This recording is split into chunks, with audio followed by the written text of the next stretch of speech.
Hello, everyone. I hope you had a good lunch. My name is Daniel. I'm going to talk about core data, modern core data. But this talk is not really about core data. This talk is about how to use an old API in modern Swift code. So Swift is fun to use, and that's why we're here.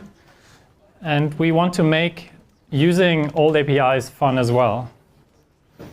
And yesterday, you probably remember Laura's talk, learning to read again, about readable code. And the two goals that we have today in this talk are about making code more readable and making code less error prone. Oh, I hope this works. So we're going to mainly use two tools for this, protocols and protocol extensions. We'll also use some other things, but mainly this. We're going to use core data as an example for this. And core data is a good example because it's 12 years old. It's written in Objective-C for Objective-C. It's very, very dynamic, and it's not type safe for a lot of the things. And in Swift, you don't really like things to be dynamic, and you want things to be type safe. So we're going to look at how to bridge those two worlds. So last year, I wrote this book together with Florian. And I will show a few examples of what Florian and I did writing this book, because this book is 100% in Swift, but about core data. So let's dust it off. And the point here is that we want to keep the spirit of existing API. We want our code to be nice and readable, but we still want it to look like core data code. We want it to be easy to use. So we'll start with the first thing. The first thing is entities and classes. So in core data, you have a very dynamic coupling between entities and classes. And the entity is where you define your data model, and the class is, well, your Swift class, where you have your custom logic. And usually you have a one-to-one mapping between one entity maps directly to one class.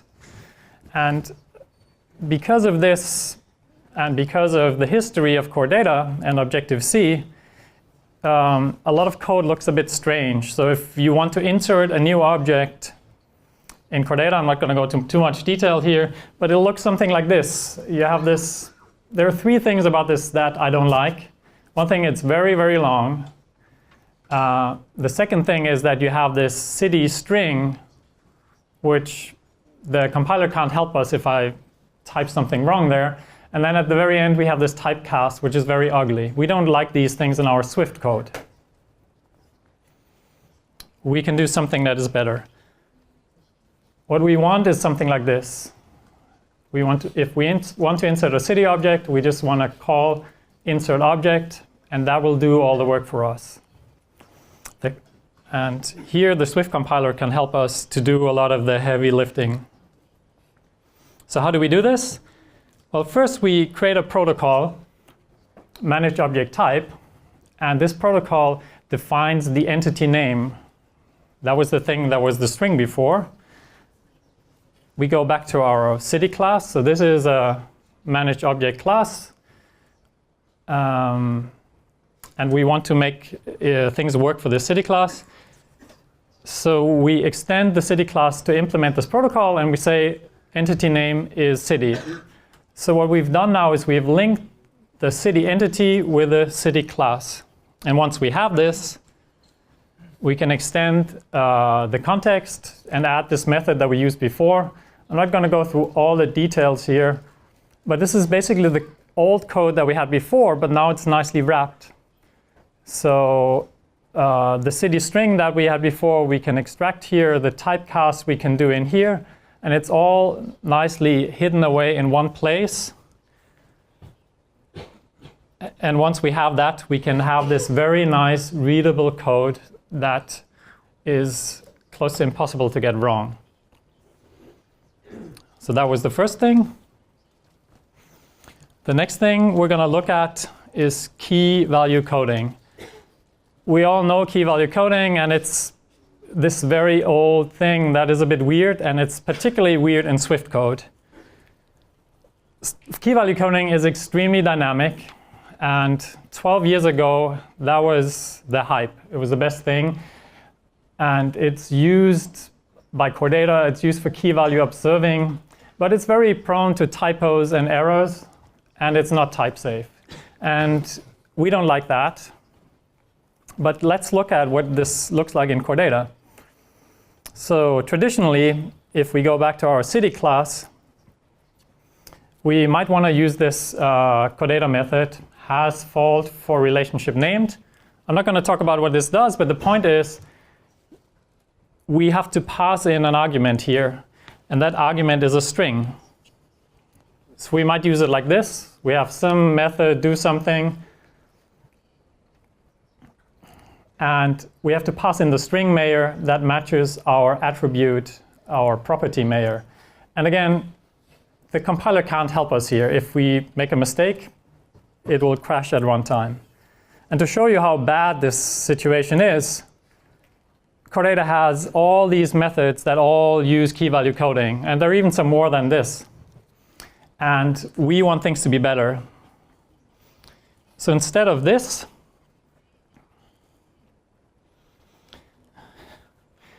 we want something like this. The nice thing about this is it's very easy to read. It looks very similar to the stuff we had before. But what we want is something where the compiler can check that .mayor is a valid key, and not only a valid key, but it is a valid key for our city class, and Xcode can give us autocompletion. So how do we do this? Again, we start off with a protocol. It's called key codable. The only thing it has is this type alias key. We go back to our city class, and we extend it to implement this protocol. And look at here how we have a nested type inside the city class. So key belongs to city, and we have these two properties, name and mayor, defined as cases of this property, cases of this enum.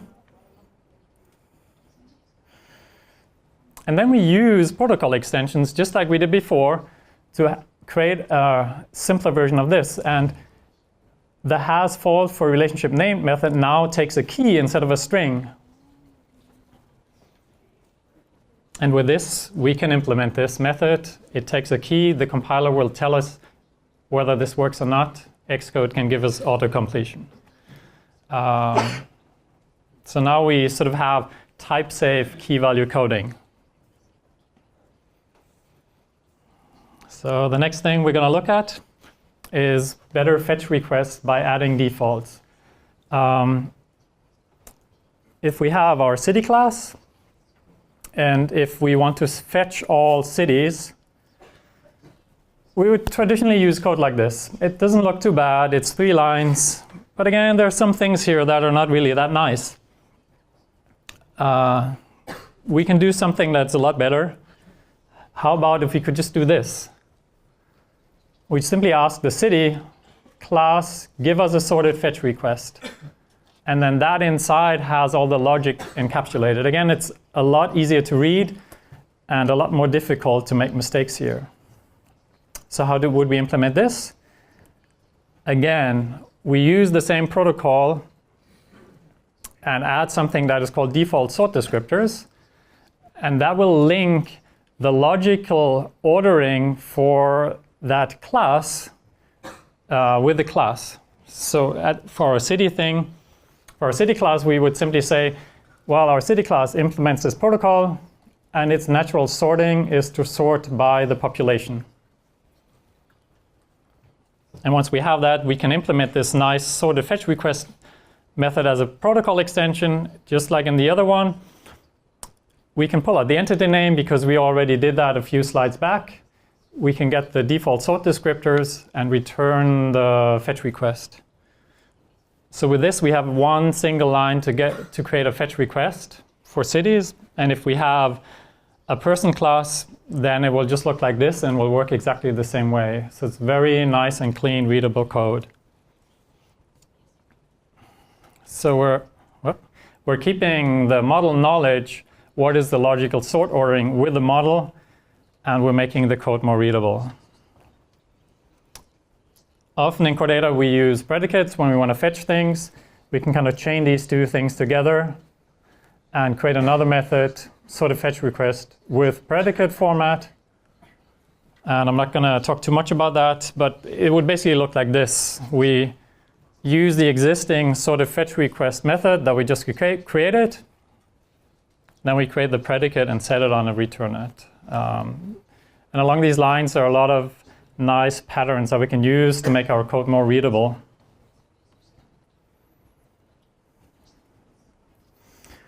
Now we're going to change gears and look at something else. And as a value transformer is an API that transforms between different things, sort of. It's part of the Foundation API, and it's used a bit here and there. It's used in core data. It's used for bindings and AppKit.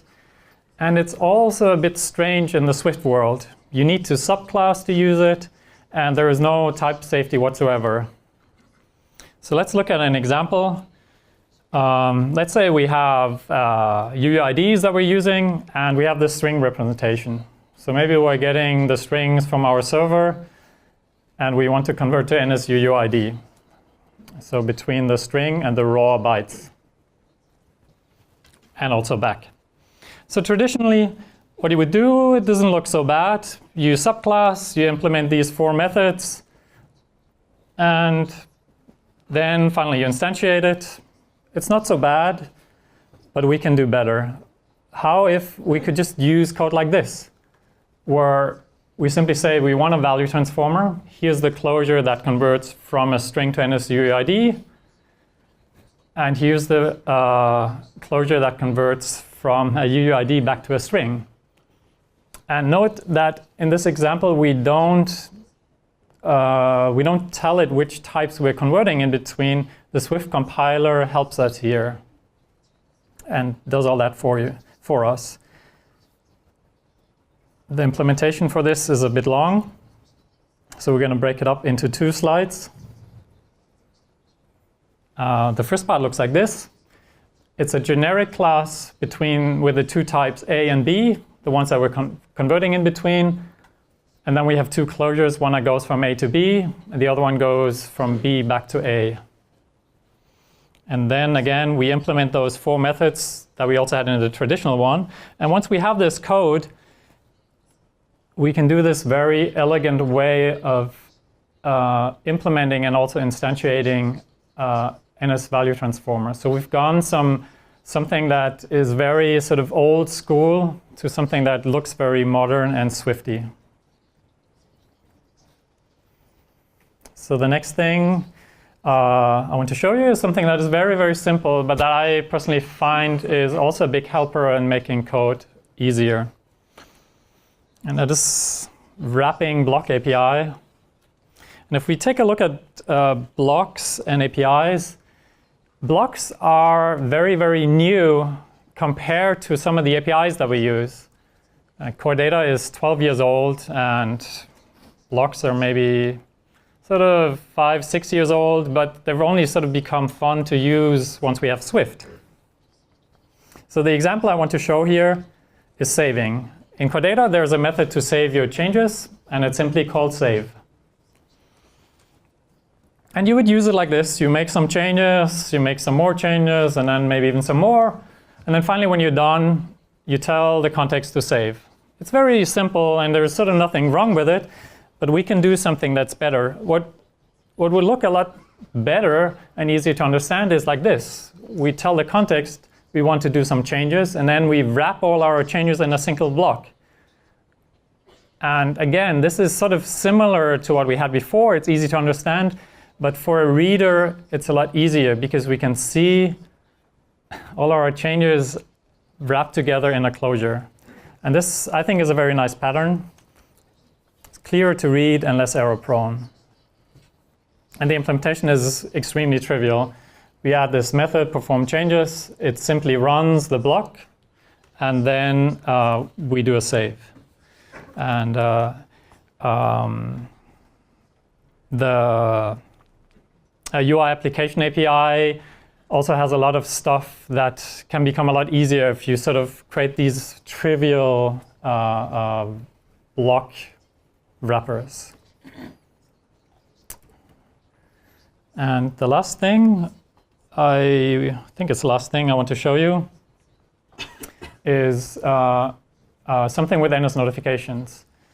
And the example I want to use to show you what we did here is observing changes. And Core uses an objects did change notification, and we can use that to create reactive code, to code in a reactive approach.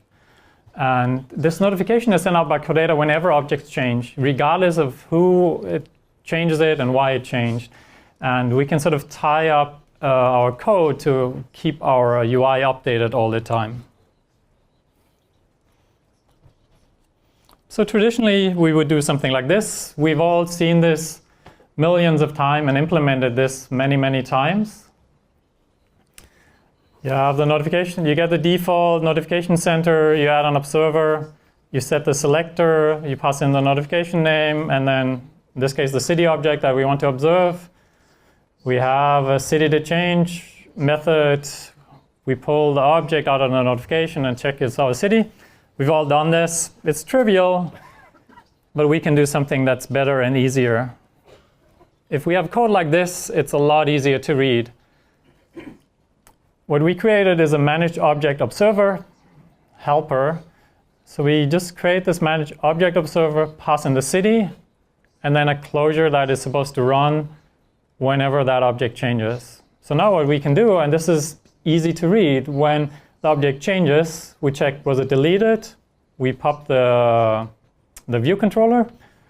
If the city changed, then we update the name label with the new name that the city has. It's very easy to read and understand what's going on here. So how would we implement this? I'm going to cheat a bit here and just show the kind of broad picture. But one part that we have is we added this helper to observe the notification. So here we do all this thing with getting the default notification center, have the notification name, and adding the actual observer. And then in the last line in this code, we use a wrapper. And this wrapper gives us type safety. So this wrapper is a very simple Swift struct. And the only property that it has is the notification that it wraps. And this is the objects did change notification. And then in this, to this struct, we add properties that are type safe. So this notification has lots of stuff in its user info dictionary. And here we extract those things and in a type-safe way. So if we want the inserted objects, now we have a type-safe inserted objects method on this helper struct. And with that, our code all of a sudden can use these things in a way that is a lot more Swift-like and nicer to use. So those were a few of the examples from the helpers that we created to make things look more like Swift. So what did we do here? Well, we were using protocols and protocol extensions to make our code more readable. We used a few other tricks, but this is sort of the main gist, is that you can create some very small helpers in your code to make your life easier and make life easier for other people that have to read your code. Using old APIs is great because they've been battle tested. It's code that has been around for many, many, many years, and for many, many years bugs have been fixed. But we can make these APIs even better and make our life easier. And one thing that is very important to me is that when I create these helpers, or other people create these helpers, is to keep the spirit of the original implementation. We want to make it easy for other people who read the code and that don't know these wrappers, that they are still familiar with what's going on. And with the stuff that we created, we really wanted to make it easy to read the code even if you don't know these helpers. And yeah, those were the words.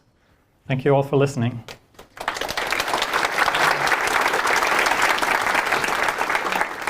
So I've seen some people use core data with structs. So instead of using NS-managed objects, they get structs out. And I've experimented with this myself, and I liked it. But obviously, I don't know that much about core data. So is it a bad idea? It feels more Swift-like in a way, but it sort of loses all the core data stuff. What do you think about it? Should we do that or not? Yes, that's a very good question, Chris. So usually in core data you have your attributes. So here in the city class we had a name and a mayor, and we usually have that in a managed object subclass. And what many people have been doing is that you copy that data into a Swift struct, which then obviously is more Swift-like. And the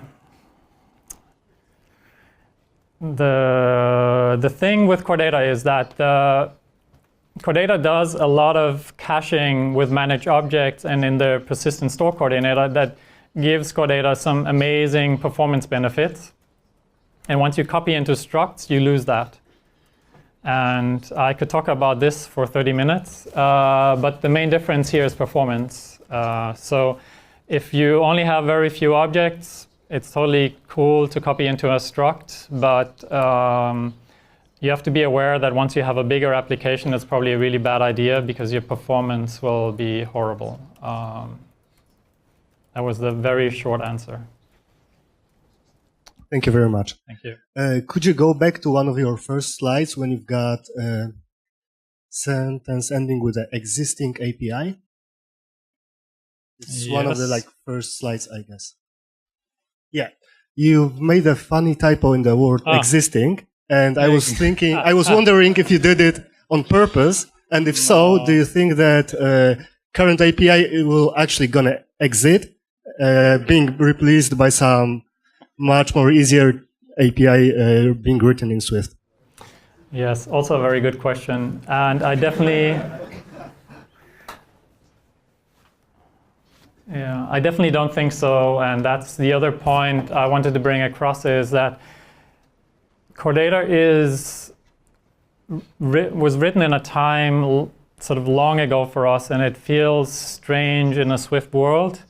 But the thing you really have to remember that this code has been used not just in thousands and thousands of iOS apps, but before that even on the Mac and thousands of apps. Apple uses it heavily in a lot of their apps, and there is a team of people that have worked full-time on fixing bugs in this API for 12 years. So if Apple says, we're going to do something new, then you can see that in 2028, it will be as stable as core data is today. So for that reason, I don't think it makes sense to replace core data. But of course, if you need to store things in your app, you need to evaluate if core data makes sense. There are other solutions, and you always have to pick the right tool for the right job. But if core data is the right tool, I don't think Apple will write something new for it. It works extremely well for the stuff that it's intended for. Thank you again.